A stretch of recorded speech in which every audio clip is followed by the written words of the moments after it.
Many subjects have been discussed in this chapter: the man in distress, the inquisitive man, the man in want of material necessities, knowledge of Brahman, knowledge of Paramatma, liberation from birth, death, old age, and disease, and worship of the Supreme Lord. However, he who is actually elevated in Krishna consciousness does not care for the different processes. He simply directly engages himself in activities of Krishna consciousness and thereby factually attains his constitutional position as an eternal servitor of the Lord. In such a situation, he takes pleasure in hearing and glorifying the Supreme Lord in pure devotional service. He is convinced that by doing so, all his objectives will be fulfilled. This determined faith is called Dhrida Vrata, and it is beginning of Bhakti Yoga, or transcendental loving service. It is the verdict of the scriptures. This 7th chapter is the substance of that conviction. Thus end the Bhaktivedanta Purport, 7th chapter, Bhagavad Gita, knowledge of the Absolute.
Om Agana Timirandasya Ganandina Shakya Chaksumilitanyena Tasmai Shri Gurave Namaha.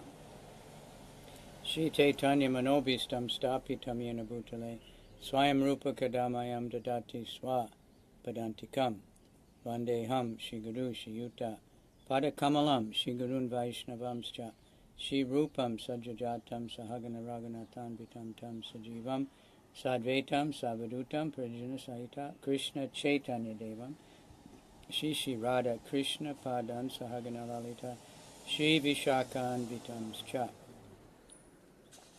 Nama Om Vishnu Padaya Krishna Prastaya Budale Shrimati Bhakti Vedanta Swaminiti Namane Namaste Saraswati Deve Gauravani Pracharane Nirvisesha Shunyavadi Paschatya Desa Tarane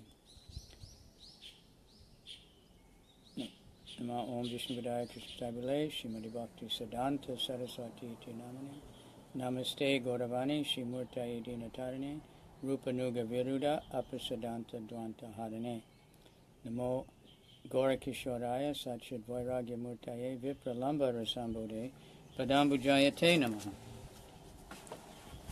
Namo Bhakti Vinodaya Satchit Ananda Namane Shri Gora Karuna Shakti Rupanuga Varayate Gora Virbhave Bhume Stvam Nirdesta Sajjana Priya Vaishnava Sarvabhoma Jagannataya Te Namaha Vanchakalpa Tarubhyascha Kripa Sindhubhya Evacha Patitanam Pavanebhyo Vaishnave Vyo Namo Namaha Namo Mahavaranaya Krishna Prema Pradayate Krishnaya Krishna Chaitanya Namani Gora Tushe Namaha He Krishna Karuna Sindhu Dina Bandhu Jagatpate Gopesha Gopika Kanta Radhakanta Namostute Tapta Kanchana Gaurange Radhe Vrindavaneshwari Vishabhanu Sute Devi Pranamami Hari Priye Krishna Tadiya Padapankaja Panjarantam Adhyaiva Me Visatu Manasa Raja Hansan Prana Prayama Samaye Kapavata Pittaya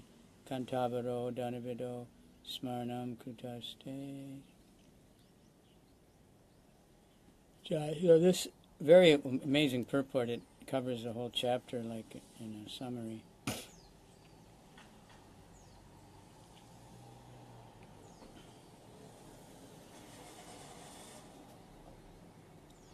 The beginning of the chapter is, of course, how bhakti is superior, and how Krishna is going to teach us to remember him all the time.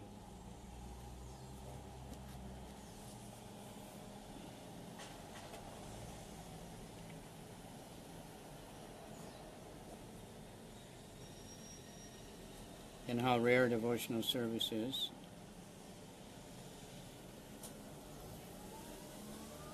Manushyanam sahasreshu kaschid yadadi siddhaye yattatamapi siddhanam. There's very few out of many thousands even care about trying to improve themselves.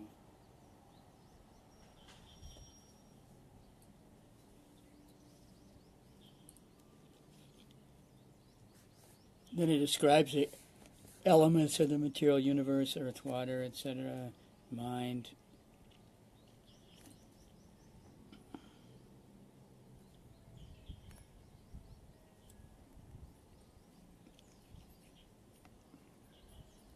And how above all the material elements there's a soul, and that's why there are.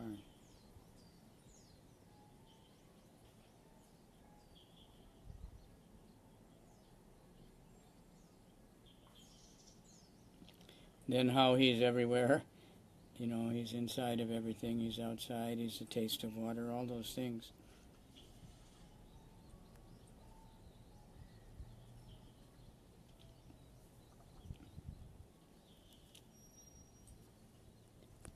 I heard several times when somebody asked Prabhupada, have you seen God?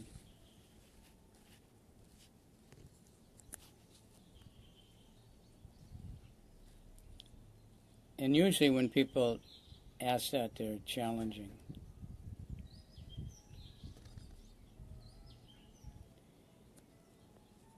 And Prabhupada said everyone has seen God, that they just don't know.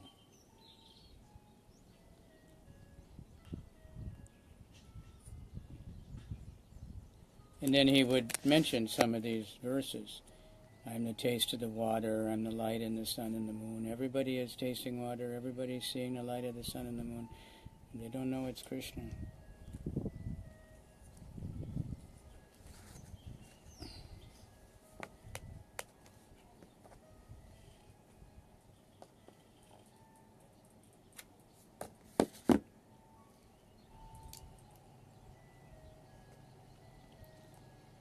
Of course, it's Krishna's energy, and it's not exactly the person Krishna, but devotees see that the person is behind all this stuff.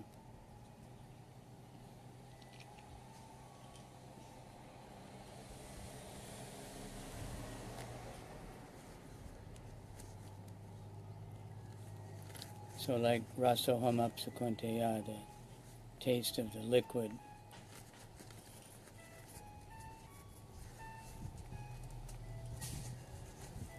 Usually it's translated water, but sometimes Prabhupada said liquid.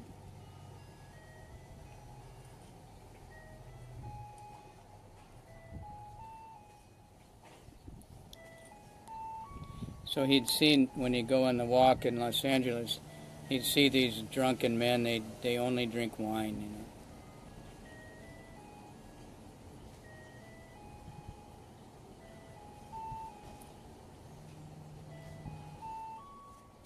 The wine is their food.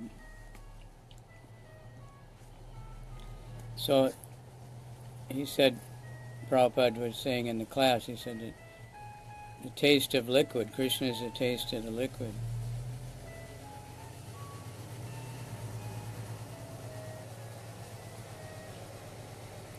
So he said, if these drunken men, every time they tasted the wine, they would think, oh, this is Krishna.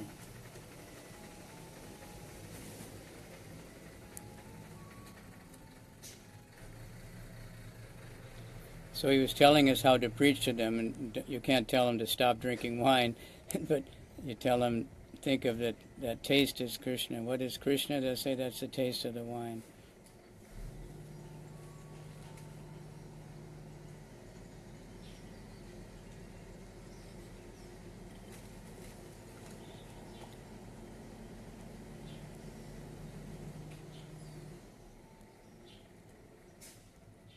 So he said if they always think this taste is this wonderful taste that I like so much is Krishna, they'll become saintly persons.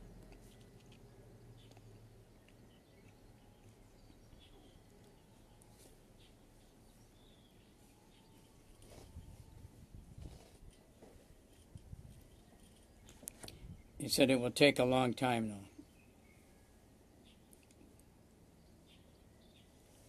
Because if they would gradually think of Krishna more and more, then they might stop drinking the wine.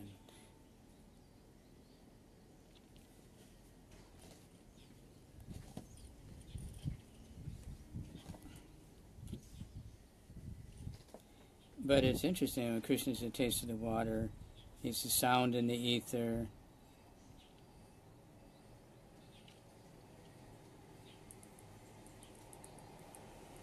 One time, we went inside of a rock and roll concert to try to sell books.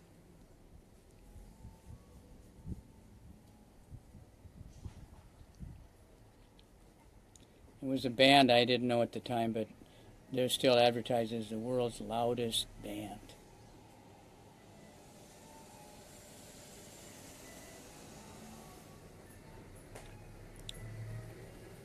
It was so loud, it was unbelievable.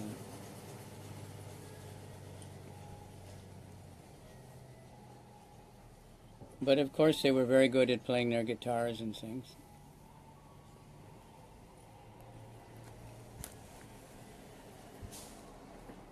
So by Krishna's grace, I kept remembering, I am the sound in ether, I am the ability in man.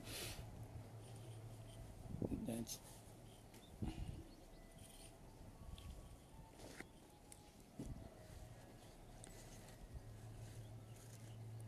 So we get fascinated if we see some really good athlete or a really good dancer or something, But that's Krishna.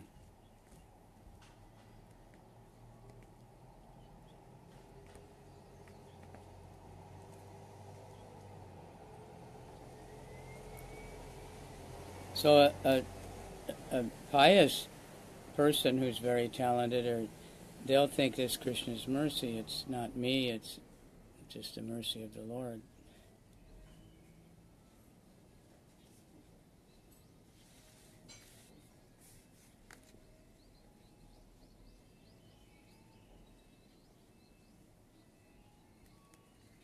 Of course, they get that mercy because in the previous life or something they did some pious activities.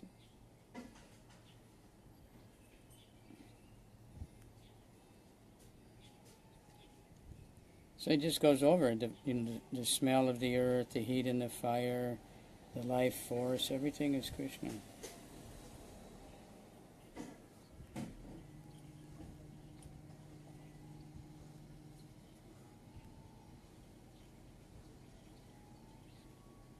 Intelligence of intelligent man, the power of powerful man.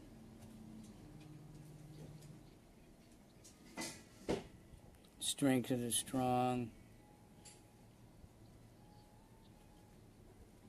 But he qualifies that, he says, without desire and passion. The strong people are supposed to protect the weak people.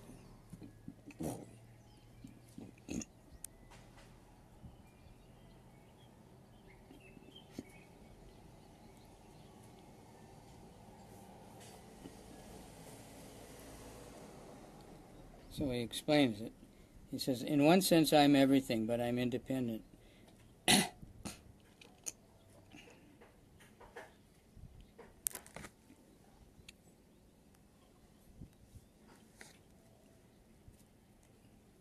Krishna is not controlled by the modes of nature, he's controlling them.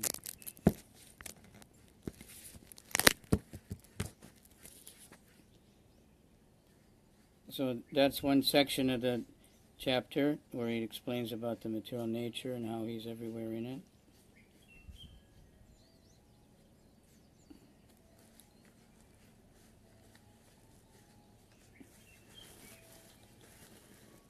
So he's saying nobody can really know him because he's above the modes.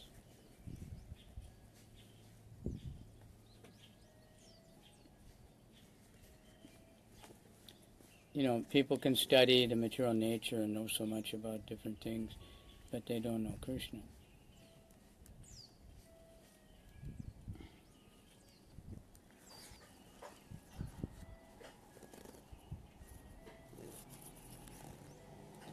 So then he says that, if you surrender to Krishna, we can easily cross over the material ocean, but otherwise it's very difficult.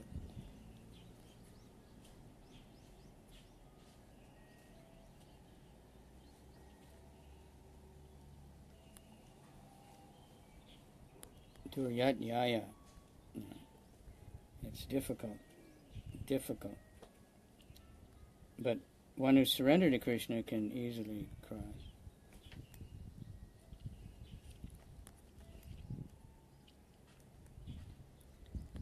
So then he describes who doesn't surrender to him.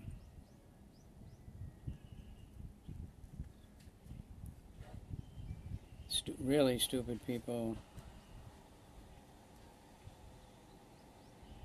the lowest among human beings, the atheists, people that are in total illusion, they don't surrender.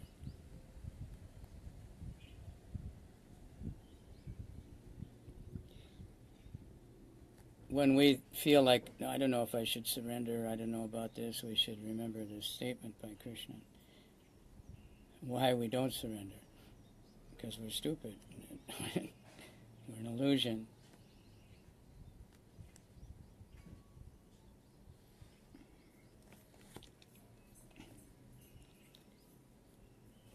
We don't understand our position. We want people to surrender to us.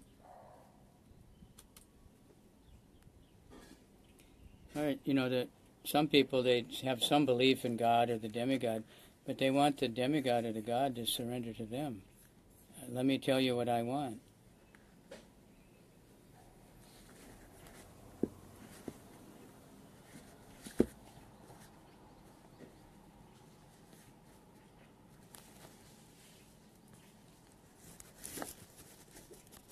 Let me tell you all the things I need. Right?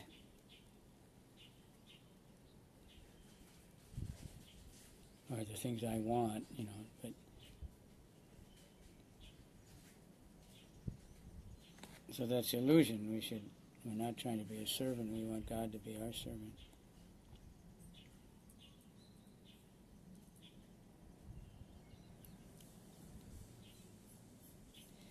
So in America, the Christian churches, they put signs out the front advertising what they're going to talk about on Sunday.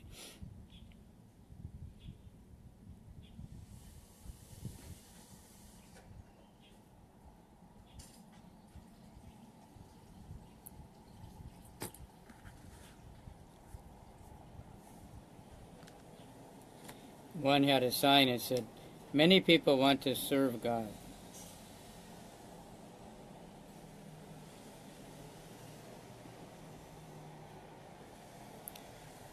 As an advisor," meaning they want to tell God how he should do things.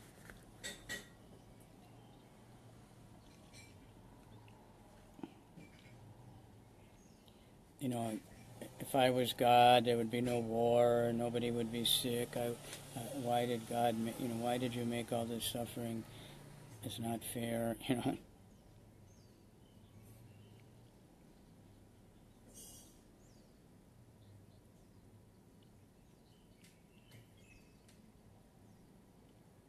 Then he describes the kinds of people that do surrender.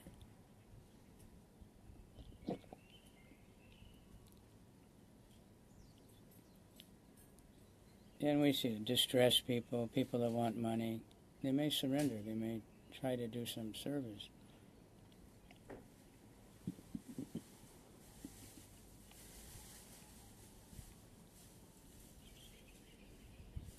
Some are just inquisitive, curious.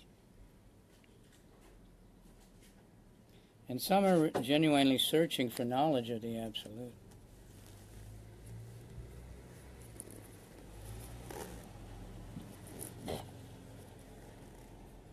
So if we come to Krishna because we need money, then if we get some money, we may forget Krishna for a while.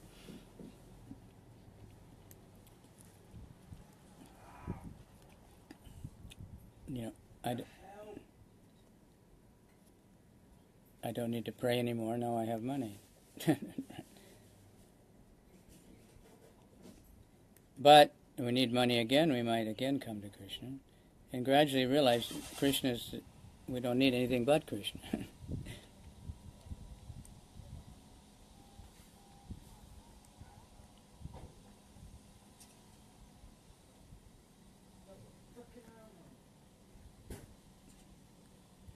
So, those kind of people, they'll come to Krishna. Those are good people.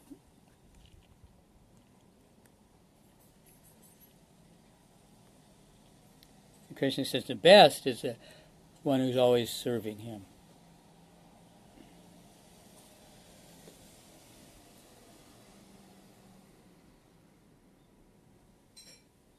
All those people can become pure by gradually approaching Krishna again and again.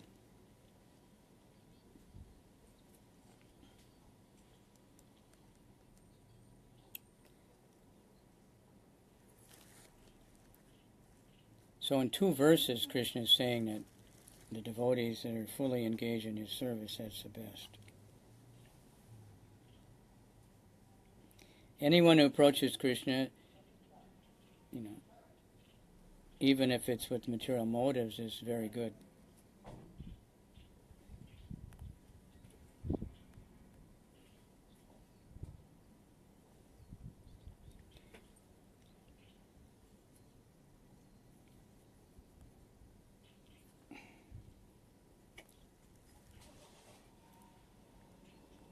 But eventually, like Dhruva Maharaj, he had the biggest material desire ever, but he realized he only wanted Krishna.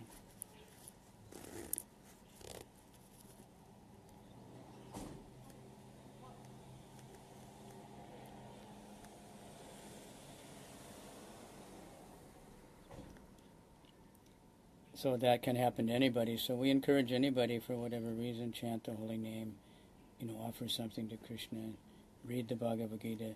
Take shelter of Krishna, will help you.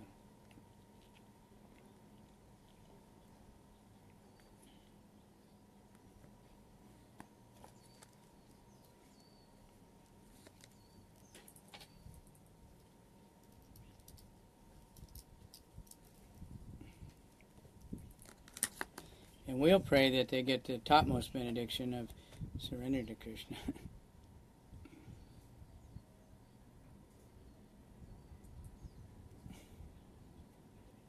So after many, many births, one who actually has knowledge completely surrenders to Krishna.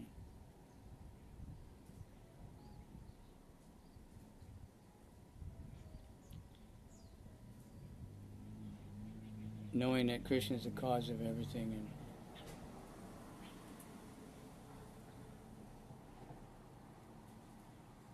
And they don't need anything else.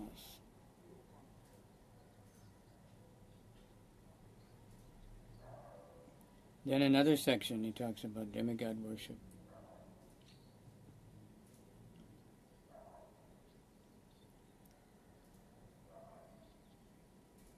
Those whose intelligence is stolen away by illusion, they'll worship the demigods trying to get material benefits.